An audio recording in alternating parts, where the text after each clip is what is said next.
Hi, welcome back to the Barbarian Magazine, episode 2 of Paths and Perspective. Today I have a special guest with me, Dr. Armbruster-Sandoval. Yes, you did, yeah. Yes, I did.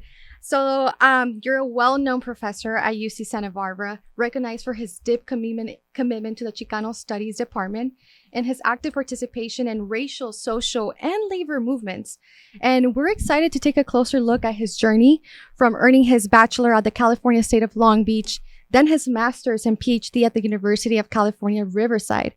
And as someone shaped by sociology and social justice, Dr. Armbruster-Sandoval has often spoken about wanting to be in environments where he did not have to constantly prove the inequality existed, but instead could work alongside others committed to changing it. What I've seen and learned from you, your career has been about creating pathways for students and communities in many different ways.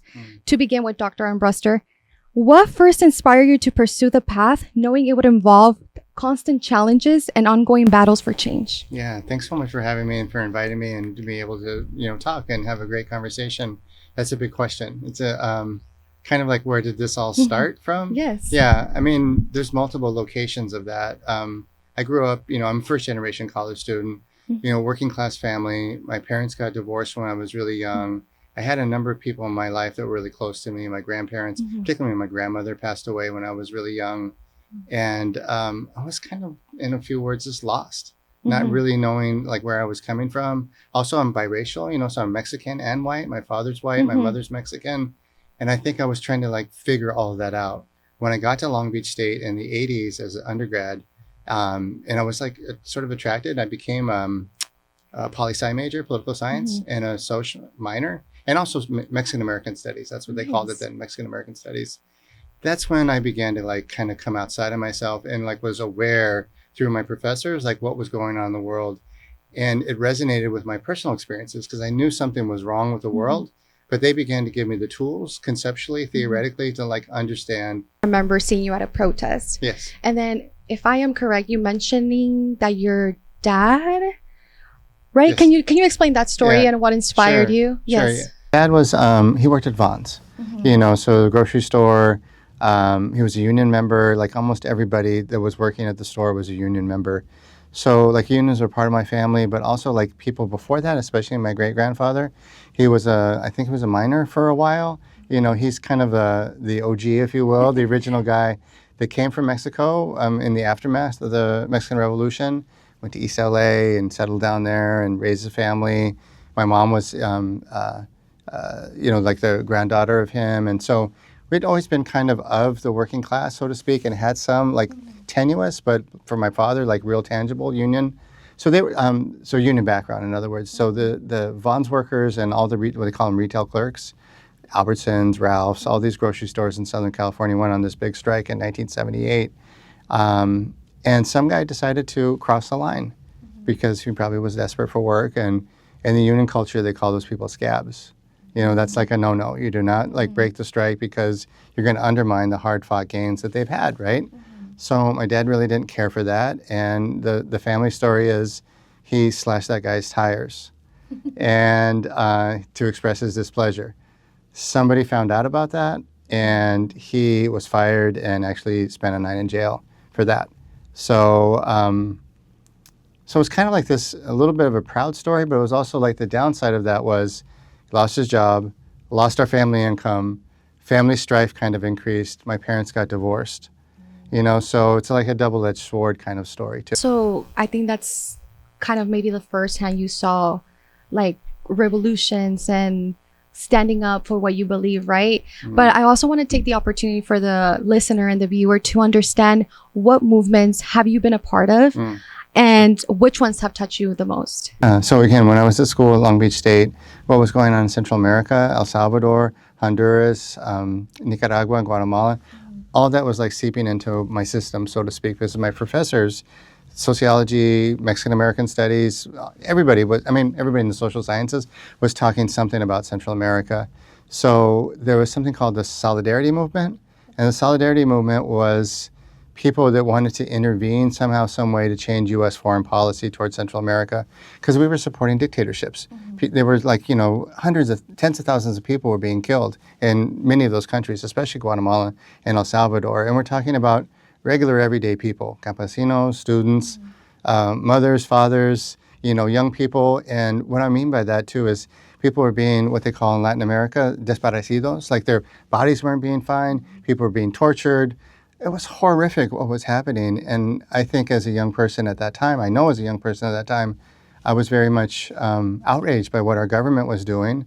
And I wanted to be active in that movement. So I would travel to Central America later when I became a graduate student at UC Riverside. And then I became involved in solidarity organizations. And also there's a group called the Sanctuary Movement. The Sanctuary Movement is kind of similar that we talk about today, like sanctuary is a big thing because of these ICE raids that are going on. But in the 80s, Central American immigrants were being denied political asylum by the Reagan administration. And so they were undocumented, living like in the shadows, so to speak, and really worried. And some of them came forward to live in churches.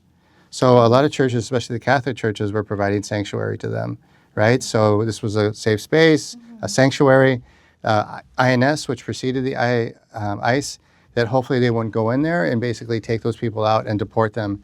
Because many people that were being deported back in that era, once they got deported back to Guatemala and El Salvador, they would be tortured, they would be killed, they'd be arrested, and horrible things would happen to them, right? So all of that going on as a young person, 19, 20, 21, it just really struck me in my core that something was fundamentally wrong. And so I think that's, even to this day, you asked a great question, I think, is what is the most kind of issue that really got me galvanized and going?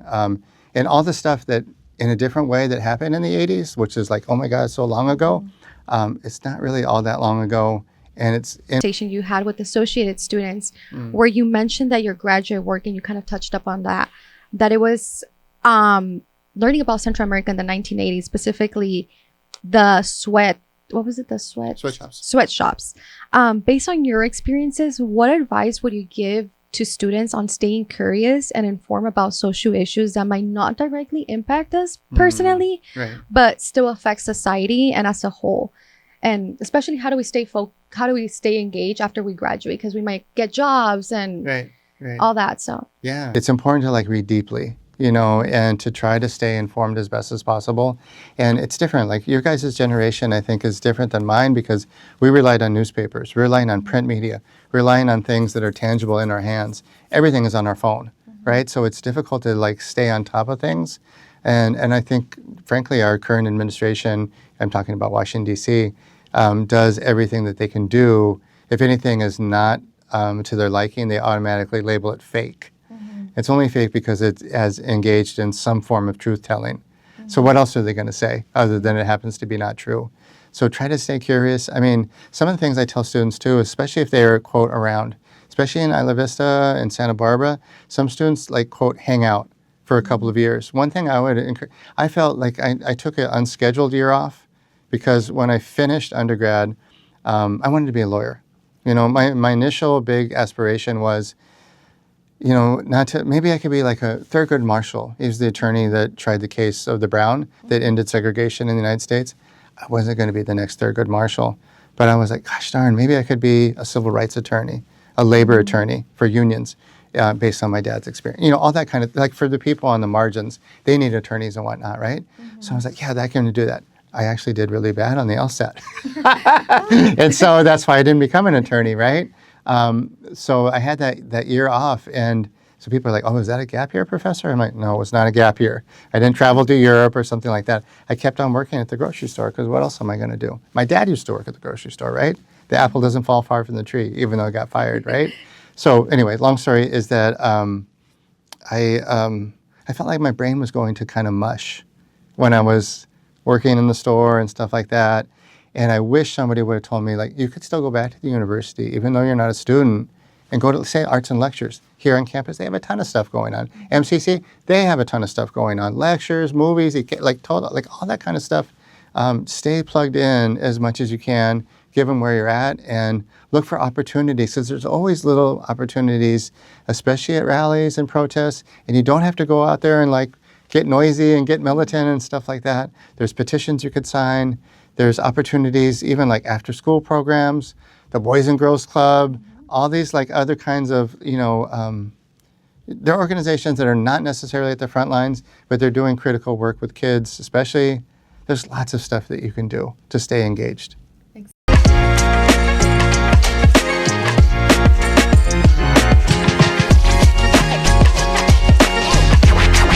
Some time and do some fun rapid questions. First question, who is your biggest inspiration? Oh my gosh. Oh God, my wife. Your wife? Yeah. Why? Because she believes in me. Okay. And what is your favorite comfort food? Mexican food, like nachos, like, yeah. Good option. Yeah, yeah.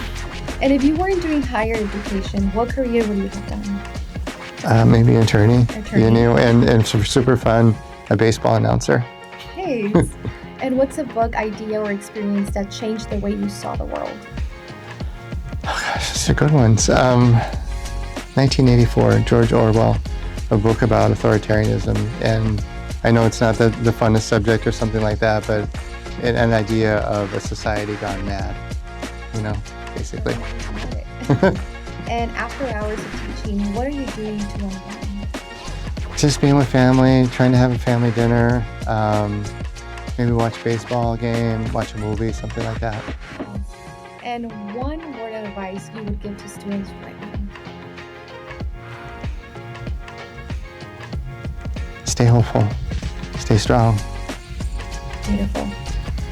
Is there anything else you would like to add? This is your time.